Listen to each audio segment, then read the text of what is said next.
Bonjour à tous, aujourd'hui on est sur un Chevrolet Orlando, grosse fuite sur le radiateur.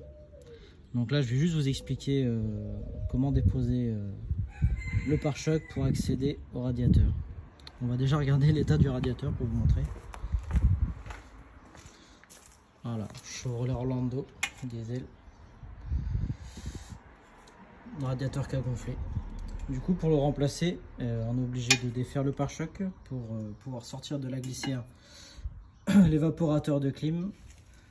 Il y a l'échangeur entre les deux et après enlever ça. Moi j'ai déjà retiré le groupe motopropulseur de ventilateur.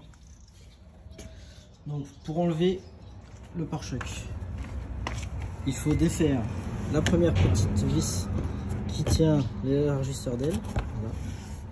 Ensuite on déclipse l'élargisseur d'aile tout au bout.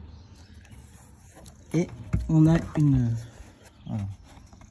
petite vis qui est au niveau du passage de roue, juste là de chaque côté, qu'il faut défaire. Ensuite, bien évidemment, il faut défaire la dernière vis du pare-roue. On va mettre en grand angle, voilà, la petite vis qui est ici. On enlève les autres vis qu'il y a du passage de roue. Et j'avais vu sur internet qu'il fallait dévisser tout un tas de vis en dessous. Je me suis fait chier à les défaire pour rien. Parce qu'en fait, on a une grosse patte ici là, avec un boulon de 13. Hein. Et par en dessous, on y accède. Ou alors, une fois qu'on a tiré sur le pare-choc, on y accède par le haut. Donc, il faut défaire la vis de ce côté-là et celle qui est de l'autre côté. Voilà, ici. Donc là, pareil. Bon, ici, on a la cheville cachée. Dévisser pareil des deux côtés. Ensuite, faut tirer sur le pare-choc. Ici, le déclipser, on a essayé de mettre la main à l'intérieur pour l'aider à le pousser pour éviter de plier le pare-choc. Ça évitera d'abîmer la peinture. Et voilà, ça donne, de loin, ça donne ça, quoi. Moi, j'ai démonté la traverse du dessus parce que des fois, ça m'est déjà arrivé sur des voitures de pouvoir changer le radiateur sans avoir à tout déposer. Mais là, du coup, c'est mort. J'ai vu aussi sur internet, parce que bon, moi, je vais essayer de faire ça. Hein. Je vais essayer de voir comment je peux faire. Normalement, on est censé aller faire vider le gaz.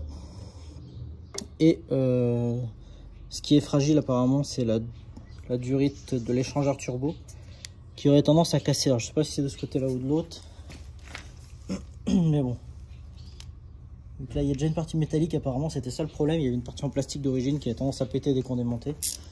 Donc moi, je vais essayer de faire ça. Du coup, ça c'est le pare-choc. Voilà.